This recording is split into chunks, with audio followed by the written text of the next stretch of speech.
So, the 100-day rally challenge, we have day 21, I believe. So, yesterday I worked on negative beliefs. This is on one of the last parts of my philosophy, because I'm just saying, because I'm trying to relieve the fears. I'm trying to relieve all this negative thought we have, and all these thoughts we have. I can make people see through that. But the one thing that will hinder people is their negative beliefs. The beliefs that I already have in their brain. The beliefs that they are reinforcing in their current lives. And if you still have this negative belief in your memory, constantly reinforcing it, then it's going to be problematic for you. It's going to be a tennis match for you. It's going to be back and forth, back and forth, back and forth. So what you got to do here is you got to identify the negative belief and get in touch with it. You got to get in touch with your negative belief. I know some people will be like, I don't want to get in touch with my negative belief. What if the negative belief turns out to be true? And they never ever do it because they're afraid of being afraid. So that's what I'm not trying to say here. You gotta get down to the gritty. So if you don't, you gotta put it in this perspective. You have people are motivated on one thing and one thing only. Their motivations stems from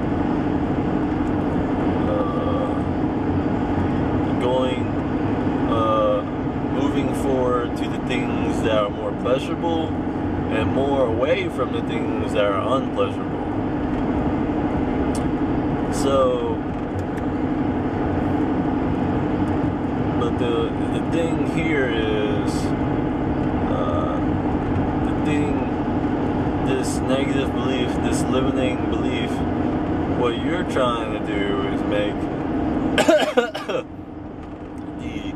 the limiting belief more pleasurable than any other pleasant choice there is.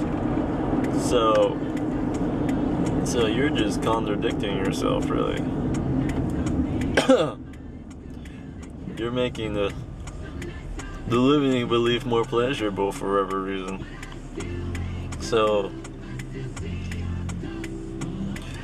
what you gotta do here is, when you have this negative beliefs, you're gonna have to get in touch with this negative beliefs. And once you do dig deep and get in touch with this negative beliefs, you'll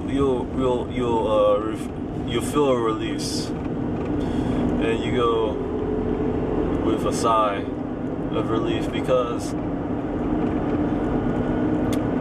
once you see where it came from, you make it transparent. You make the belief transparent, and you'll see right through that belief, and you'll put another belief in there that is something that you prefer. So basically that belief is neutralized.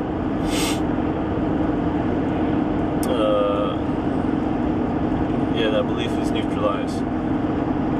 But you'd be like, unless there's another belief that is in there that's holding you back to, that's, you have another negative belief that you have to get in touch with and figure it out. And then you have to repeat the step. You have to, identify the negative belief, and then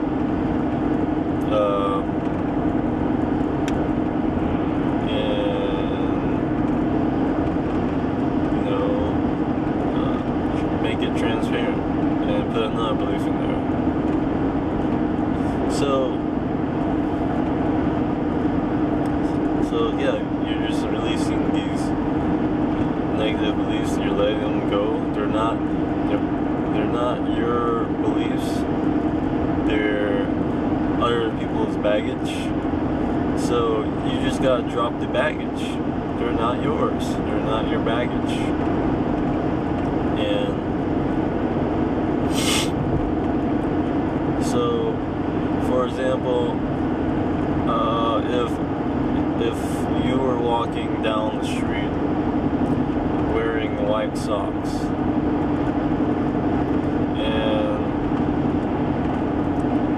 this crazy guy comes up to you and says, "I really hate your orange socks," you would say, "Well, that doesn't have to do anything with me."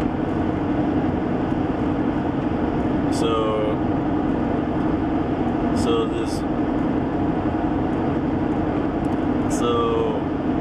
this other person here honestly doesn't know what he's talking about. And this is what you're trying to do for yourself. Because if that's not really you, if that's not truly at your core you, then why are you holding on to that other person's belief? Since that other person is saying if you're wearing orange socks, that's a neutral. It's really neutral. So all these stuff you're carrying with you need to neutralize them. You really do need to neutralize all these negative beliefs you have, because most of them aren't yours. They're from other people, and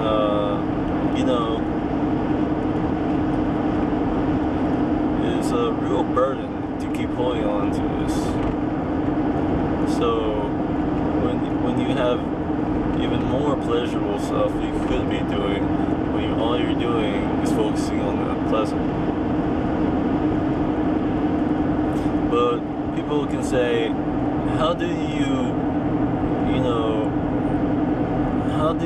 get in touch with your beliefs?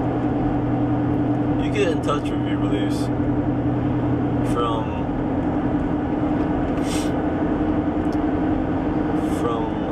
asking you literally have to ask yourself questions. Excuse me. You literally have to ask yourself questions. You gotta say, what would have to be true for me to believe this unpleasant belief? And then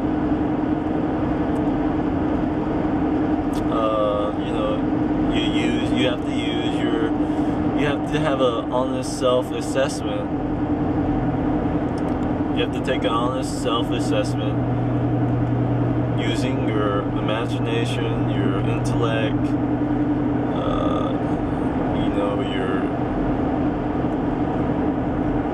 your intelligence.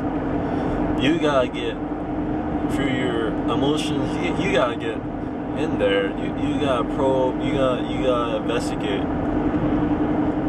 and really ask yourself these questions.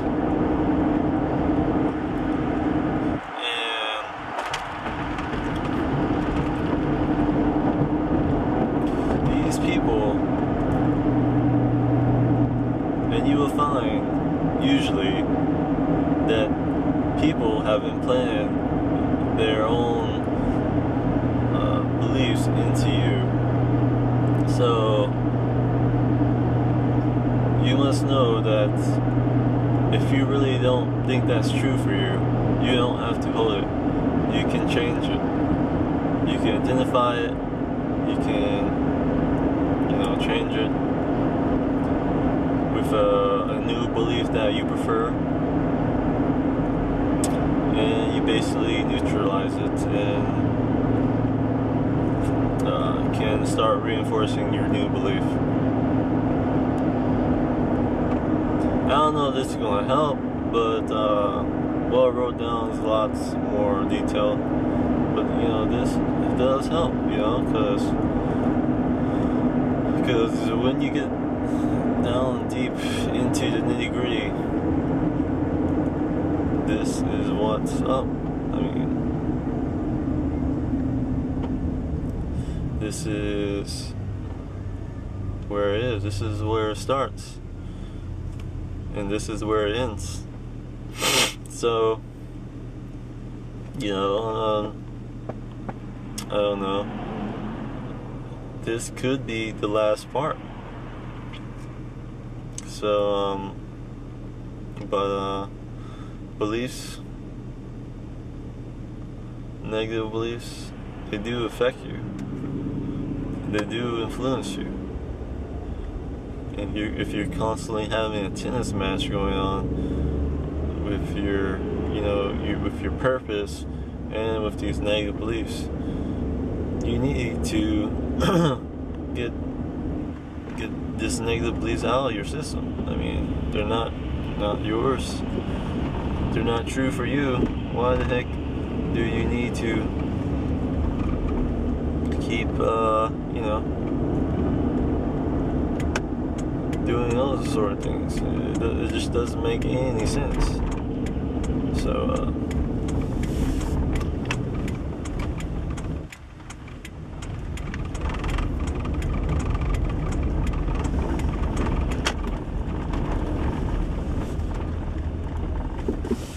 anyways, I'll see y'all later. Bye.